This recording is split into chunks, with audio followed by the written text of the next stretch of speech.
আন্তর্জাতিক মুদ্রা তহবিল আইএমএফ এর দেয়া ঋণের কিস্তি ছাড়ে আশাবাদী অর্থমন্ত্রী আমির খসরু মাহমুদ চৌধুরী। কিছু শর্ত পূরণে বাংলাদেশ পিছিয়ে থাকলেও আগামী 15 দিনের মধ্যেই বিষয়গুলো সমাধান হবে বলে মনে করেন তিনি।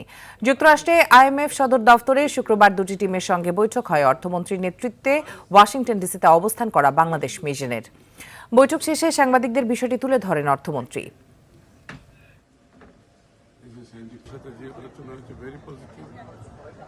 এটা কোনো একদিনের সিদ্ধান্ত না, এক ঘন্টার সিদ্ধান্ত না, এটা চলতেই থাকবে আলোচনা। এই 15 দিন পরও আবার আলোচনা চলবে, তারপরেও চলবে।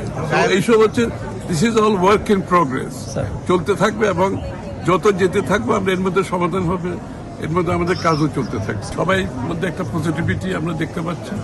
বাংলাদেশ নতুন সরকারকে তারা সমর্থন দিচ্ছে, নতুন সরকারের যে ম্যানিফেস্টো সেটার প্রতি তারা অ্যালাইন হয়েছে।